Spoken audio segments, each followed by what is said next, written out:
Well, we've got one coyote, and I was gonna pull, and I still might pull out of here.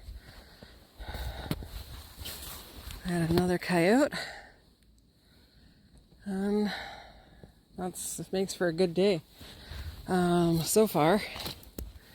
Let's check, see if we can get out of here and check the rest. This whole Saskatchewan, check your snare, your trap line every 3 days. I'm gonna call it. It's fucking bullshit. And I say that fluently because when you're in here this much, what happens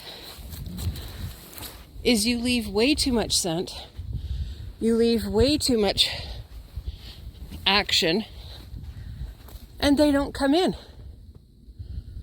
So, this is just my opinion.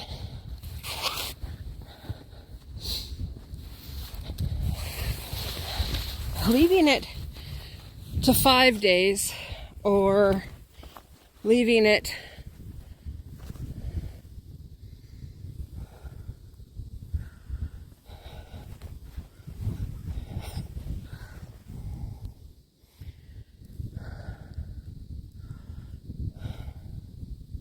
complete bullshit.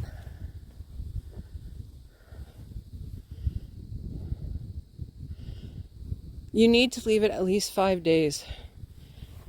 That's when they start coming in. But look at this.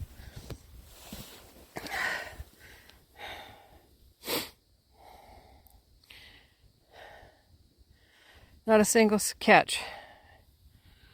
And those are coyote tracks. Like, holy moly. Man, oh man, oh man. So I probably would have had a catch here. But you can see with the melting that, oops, where is it? My ram, which I thought was secure, was not. So,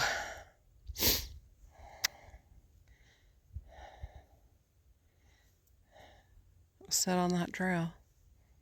So this is where I'm going to send out the reminder that I'm not, mental reminder to myself, I'm not just going to grab this coyote and pull up.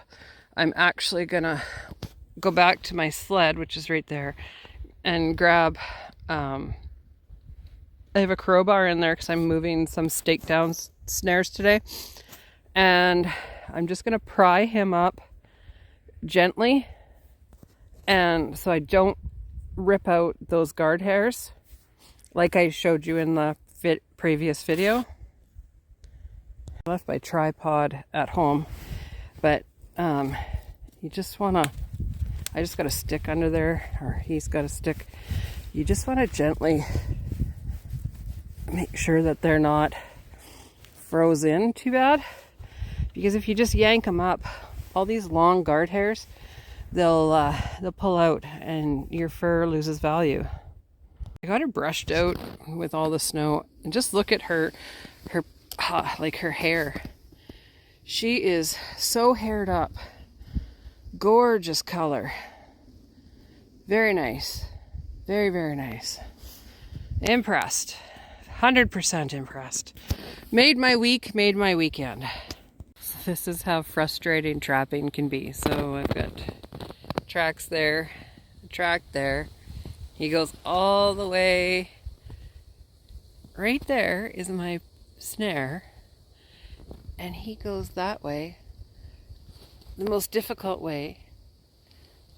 And doesn't even go that way, which is the most open, less work, which is what they're supposed to do. But this is how frustrating trapping can be. They for rhyme or reason, they just decide to take a U-turn. This guy crawled all the way through there, up and over, instead of taking the easy road. Like, this is how frustrating it is. I've had them walk, duck their head, and put their head right in between the snare and the ram and keep on going. It is frustrating as hell. So this is going to be my third bait site.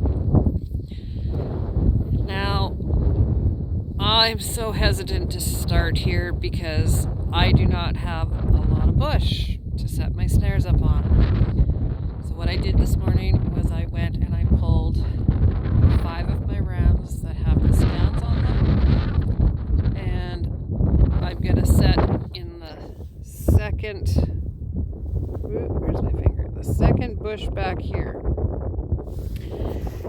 And I can get in it, and it is, what do they call it?